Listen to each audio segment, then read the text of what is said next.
Follow Lynch Caribbean SVG on Facebook, Instagram, and LinkedIn, or visit www.lynchcaribbean.com.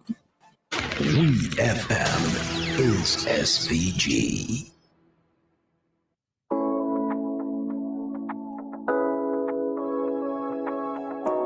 We'd just like to remind our listeners that the Searchlight Midweek is now online. The headlines are: suspect in Rose Hall baby killing said he wanted to make sacrifice. Mason shot dead days after his uncle was shot and killed. Concerned citizens voices concern about chatty police officers. British High Commission launches a resident British Commissioner for a Day initiative for Vincentian women. Argyle International Airport to celebrate 7th anniversary on February 14th. Planned Parenthood to give away condoms for International Condoms Day. SVG launches National White Potato Project. Physician Weekly warns heavy backpack can harm children.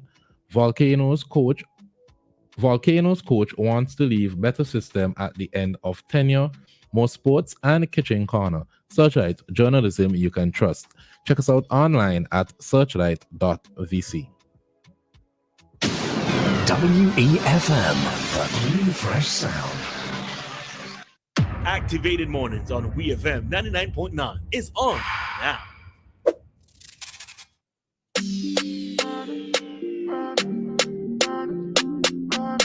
And we are back with Activated Mornings this morning. Ari, when is International Condoms Day? I am not sure, but I have comment here. Oh, it's today? Regarding the last topic there. Someone says, yes, I understand, but even our local hoteliers have been saying they rather buy from one outlet.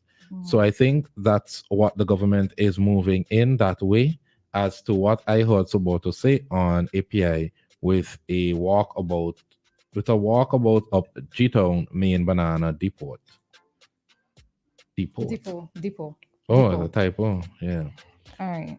Okay, so before we get into that, I it's just because it came to my attention. I didn't even know there was an International Condoms Day, but that is today, folks. And it's important to bring visibility back to safe, inexpensive, and highly effective tool to prevent the transmission of HIV, sexually transmitted infections, STIs, and unplanned pregnancy. So that International Condoms Day is today, and we can understand why, right? With tomorrow being February 14th, Valentine's Day, the day celebrated as the day of recognition of love. All right. And before we get into the other topic, Ari, just based on something that you read earlier, well, I'm reading from the Vincentian, but it's on other media outlets. I noticed it.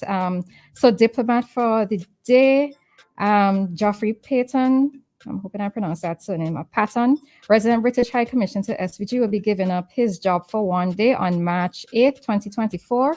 And March 8th is recognized as International Women's Day.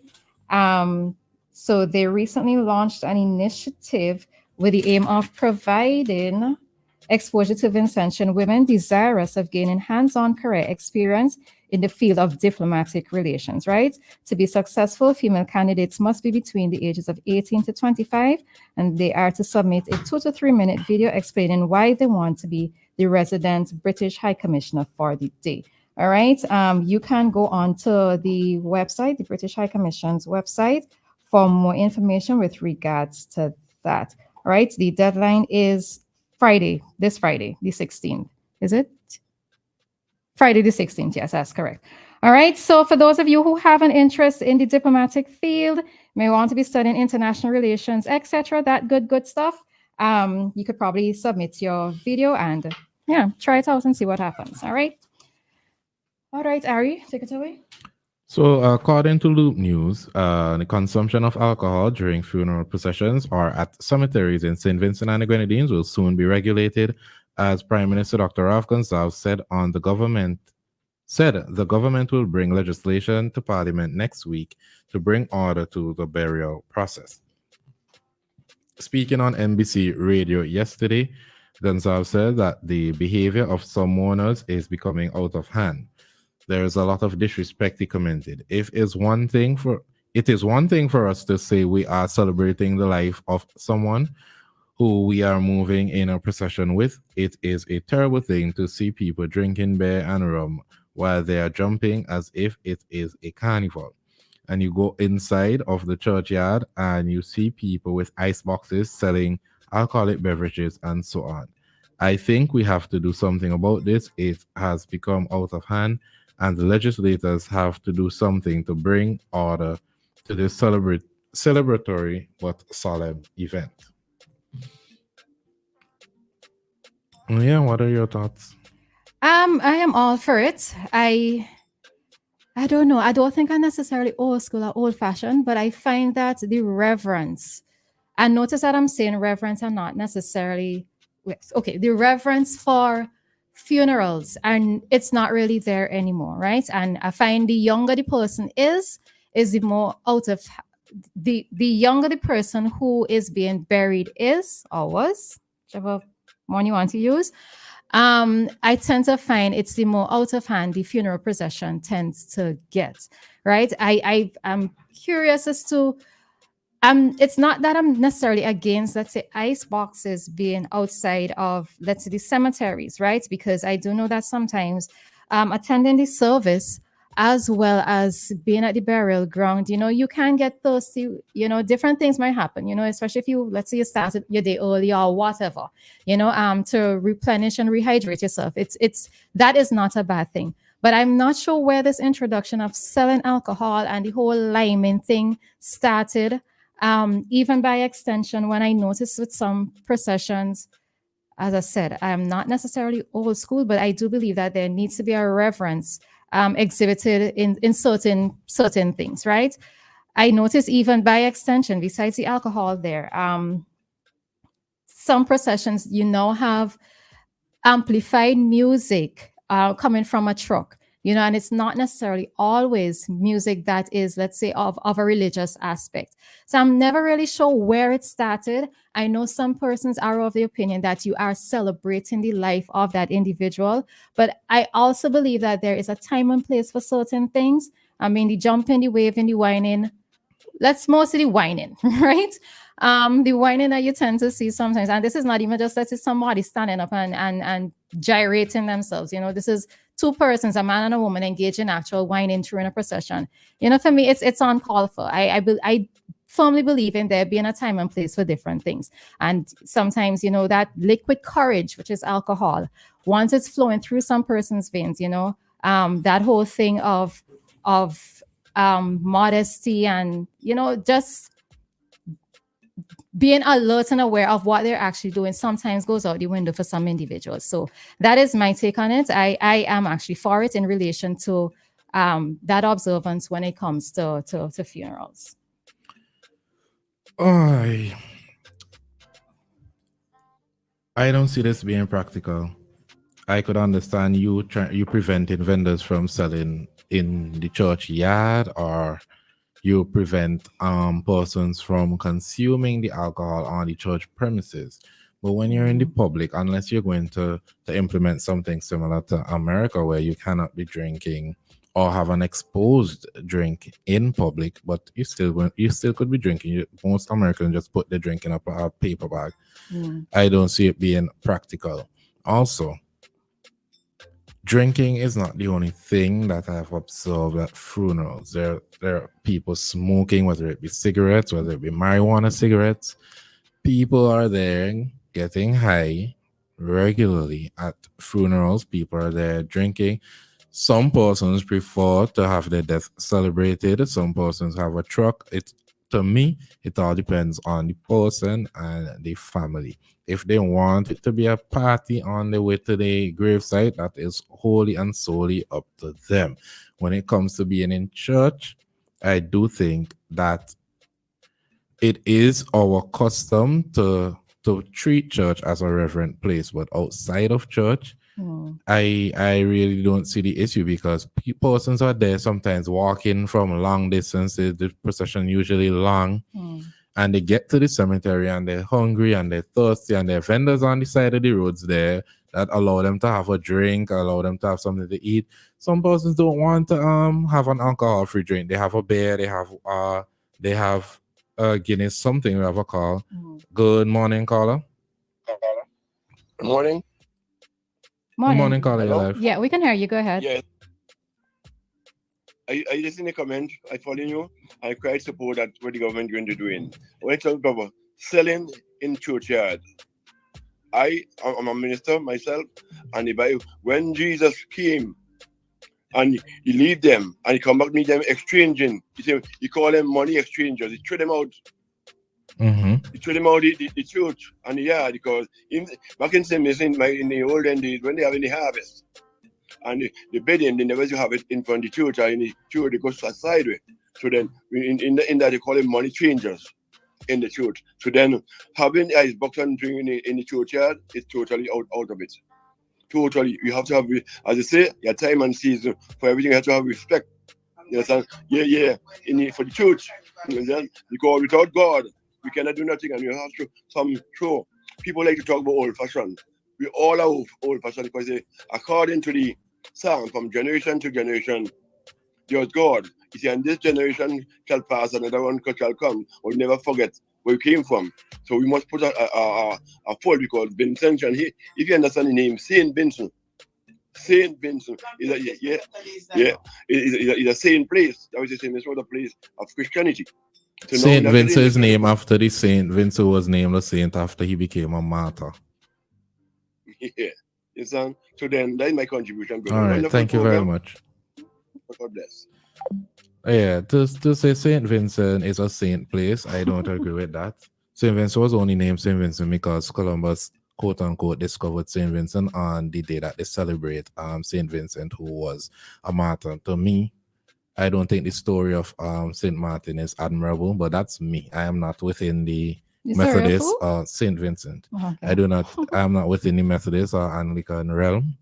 So the way I feel about it is only my personal opinion. It doesn't reflect anything else but my personal opinion. I do agree that if it is that we are to respect the church as a reverent place, as a holy place, we cannot treat it as a marketplace. And the caller is right to say the Bible did speak about that when Jesus went on to the church grounds and saw that it became a market, and he overturned the tables and he chased the people out and he was angry. I think that was the only time the Bible records Jesus losing his temper. But how do you feel about the burial ground? Do you look at that also as a, what is the word I want? I don't want reverent place in a sense. How do you feel? Because if you're going to be selling alcohol outside, if it is that we feel that way, then we have to get rid of All Souls, All Saints, Guy Fawkes. That celebration have to get rid of that because people have music, they're playing whatever they want. They have the stuff, the fireworks, the small fireworks, whatever they do it. If it is that we're treating burial grounds as somewhere reverent, then all of that has to cut out. Okay, you do actually make a point that I didn't consider in terms of the All Saints nights. So yeah. And Joshua asks, isn't the consumption of alcohol in a public place illegal? I am not sure about that. If it is illegal, they don't enforce it in St. Vincent and the Grenadines, because all over St. Vincent and the Grenadines, no matter what your age is, people are drinking in public. You can just go on a drive on a regular day and see persons outside of shops or by the side of the road drinking. Persons usually get some drinks, go to the beach, chill. I think it is a pastime. It's Vinci culture, tradition, whatever you want to call it. It's something that everyone does. But when it comes to going the procession and persons wanting to party or persons wanting to sing reverently, I do think that is the choice of the person who died, and it is also the choice of the family. I remember, and I would not get this memory out of my head, it happened last year. I was doing a live feed for a funeral, and the guy who died, they were singing reverently at the burial ground, and one of his friends came and this is not the person he was, and this is not what he wanted. And he would have wanted something lively, wanted everyone to have fun. He was not this type of person, and it really does put things into perspective. When you're at the church, you treat the church with reverence. When you're leaving, I do think it is up to the person who died. Look at Dexter's funeral. That is just how some people in certain areas are, and it really does depend on the person. That is just how they celebrate death. And I do think that you cannot, you should not dictate how someone chooses to celebrate the life or death of someone else, as long as it isn't getting to a physically violent place. But that's my opinion, at least on that topic. The number to call is 457-9997, and the number to WhatsApp is the same, 457-9997. We're live on Facebook and YouTube. Yeah, well, I mean, as we're talking about things here at funeral, and I guess, I mean, so Aaron and I have slightly different opinions on this topic in terms of the procession for me, right? Because I know that you're making the point of what the person may have wanted, but remember, we also know that many persons don't discuss or state in advance what it is they want their funerals to be like, right? So we might be making an assumption that some people do. Well, some people do, but in terms of the majority of persons, how many do, especially young persons whose lives get cut short? Nobody's considering that you're going to actually die when you're very young. All right, you have a call coming in. Good morning, caller. Hello, good morning. Good morning. Morning.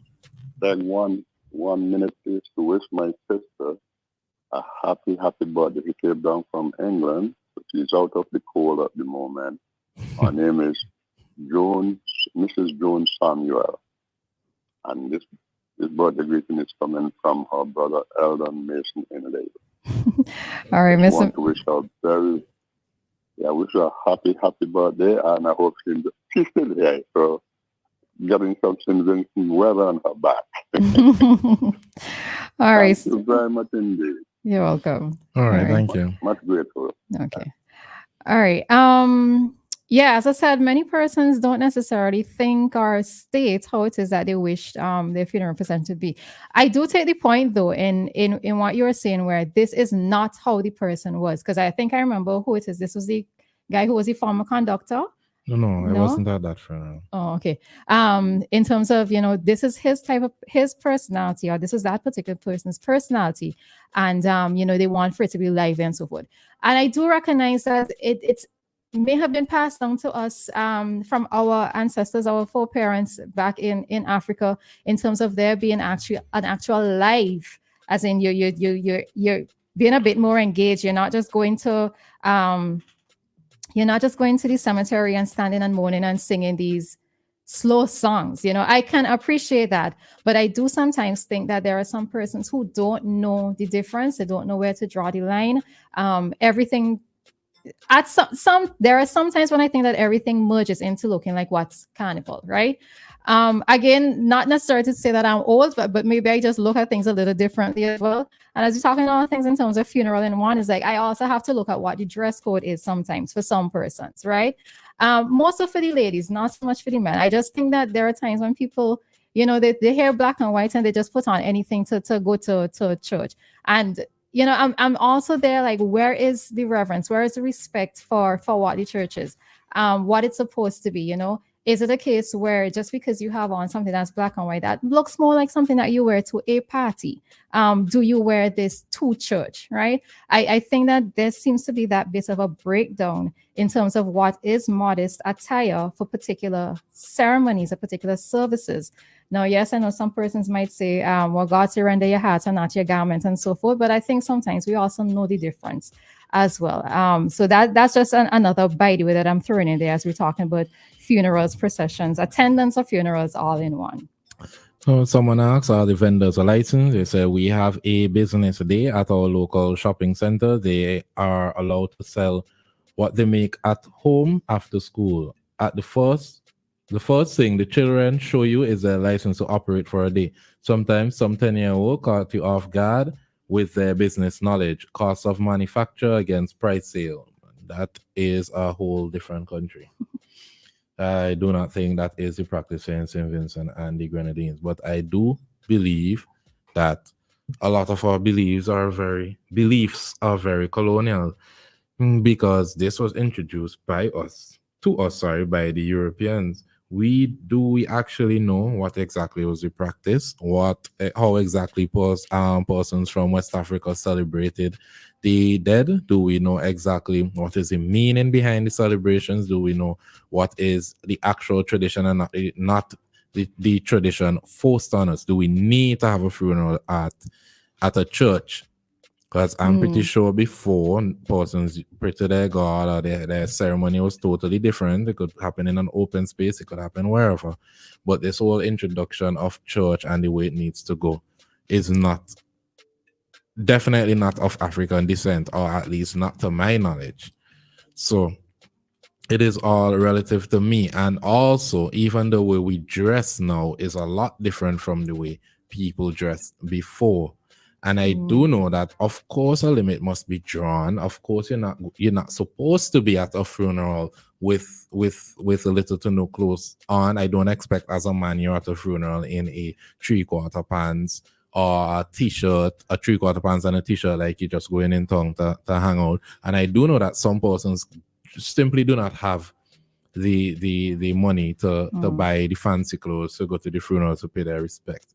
I do think, like the Bible says, when they had not your garments, but there should be at least an effort to carry yourself in a certain way. Well, I think it's common knowledge what we believe is appropriate for a woman's attire at a funeral, although some women may disagree. But I really and truly don't think that outside of the churchyard and allowing persons to sell in the churchyard, I don't think that I have an issue with the way people choose to celebrate the dead going down to their final resting place. I think another thing that it has been of interest, I've noted a lot, is there seems to be more persons looking to go to the procession and the lime at the burial ground, as opposed to being a part of the church service. Now, I know, yes, in some instances, some churches are small, they can't accommodate everybody, but it's just a little trend that I've been noticing where, and again, it tends to happen primarily with somebody, the person who's being buried who died very young or youthful. You tend to find that a lot more persons seem to want to have the nice time. That's, I guess, maybe they're saying it's the celebration aspect of things, but it's just a little thing that I've also noticed as well recently. How was that? No?